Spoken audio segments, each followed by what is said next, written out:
The celebration of the solemnity of the most holy body and blood of Christ historically is a very Catholic celebration.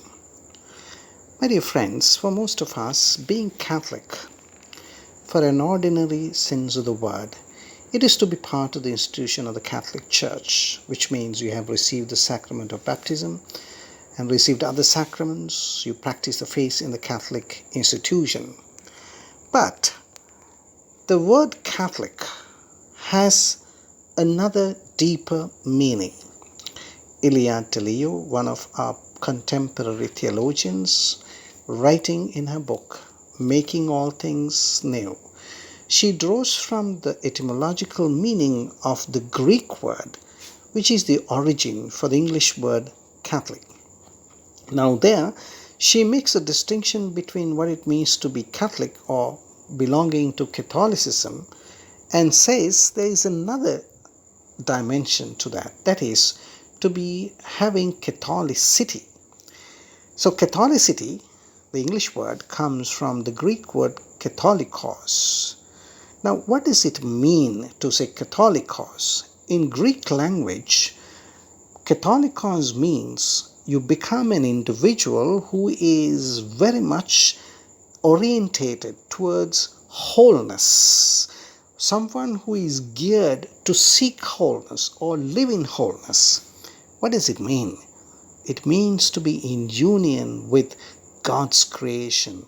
An individual or a community that has found authentic Catholicity are people who are in union with God's creation, in union with the stars, the seas, the plants, the animals, and so much so that the oneness that you find, the wholeness that you find in everything that is in life brings us to a greater and a deeper, authentic oneness, wholeness with human nature, humankind as it were. Now, one can ask the question, why is it that we have lost that kind of Catholicity in the present day practice of the Catholic Church? Ilia Delio, in her book, she brings out the reason. She says, in the beginning of the evolution of the church or the growth of the church, there was so much this Catholicity.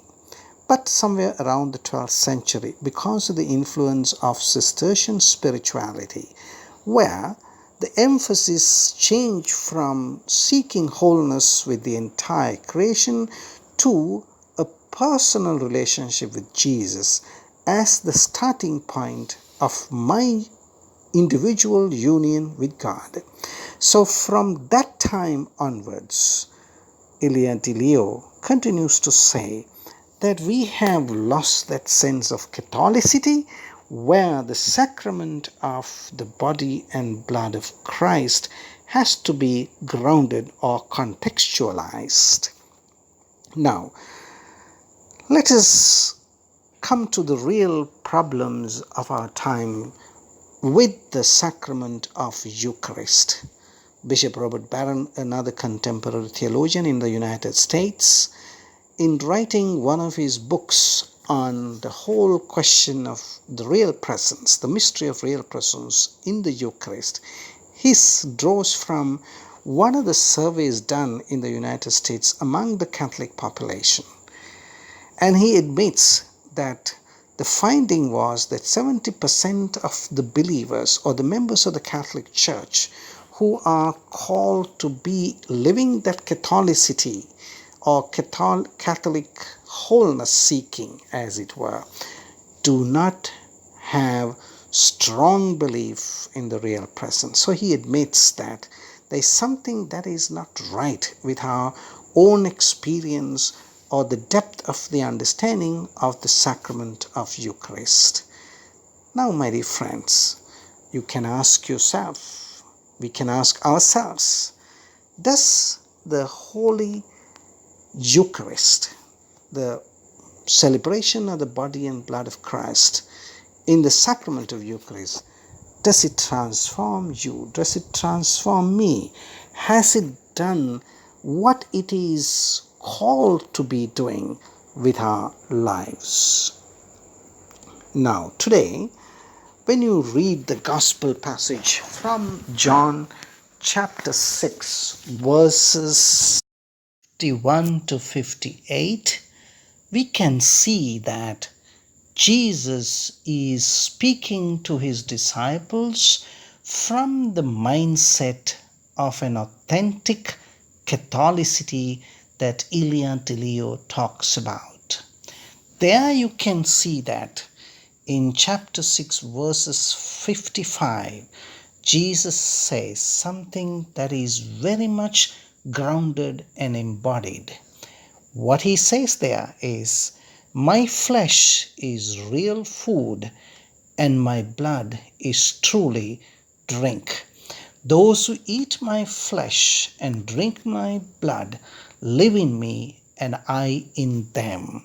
Now, when you read this text, you can see that Jesus was speaking from another wavelength, not the ordinary sense of understanding the eating of food and the eating of his own body and blood.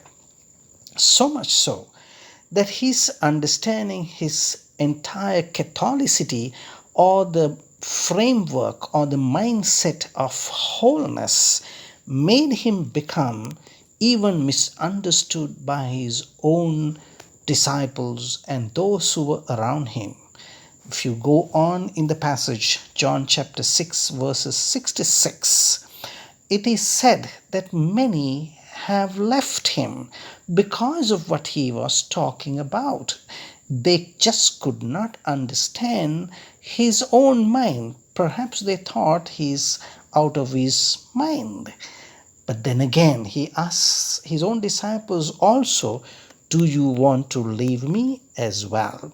Now, my dear friends, again, if you go to the words that he uses regarding the eating of the food, the biblical scholars teach us that the Greek word for eating is phagein, which is the ordinary eating of food. You and I, when we eat some food, that is the way we eat. It's an ordinary eating. But the Greek word used in this text is strogein, which is a very raw kind of eating like an animal. That's another interesting side to this entire text, where Jesus is talking about something that really has to be connected to our eating, digesting, taking the food into our system, and making it one with our entire being. Also, we have to remember that when Jesus is talking about the body and blood of his own self, he does not say, "This is my spirit that I give you." He uses the word body consciously, and that means that he is using it in a very positive sense. I am giving my body, and those who receive my body will live in me. Those who eat my flesh and drink my blood will live in me, and I in them. He talks about a very positive oneness, wholeness, union with his own disciples. In fact, you can compare and contrast of his use of the word body with the use of the same word by Paul the Apostle later on. When he refers to the human body, he refers to it in the negative sense. But Jesus uses the same word in a very positive sense, saying that this is something that will bring oneness with him, oneness with his entire being, with those who share his body and blood. And also another distinction is the authors do not use the Greek word soma, which is again an ordinary word for the body. But the word used is sarx. That is, he is offering a very natural, normal, a kind of a bodily offering of himself as food for us. My dear friends, when you try to understand the mystery of Eucharist, it is important that Jesus is inviting all of us to connect with him in a very, very deep sense of presence. Because now, when you say, when I meet someone in a bodily sense, it is my body, my presence of my own body, that has to connect with the presence of his or her body. That is what happens when intimacy happens between two individuals, male and female, meeting with each other at a bodily level. You give your presence of yourself to the other, and the presence of the other person meets with your presence, and that is how the bodily oneness happens. Now, when you take it to another level, when you talk about the real presence, which is a doctrine and a teaching and understanding of the Catholic Church about the Eucharist, specifically Catholic Church insists on the real presence in the Eucharist, in the body and blood of the sacrament of the Eucharist.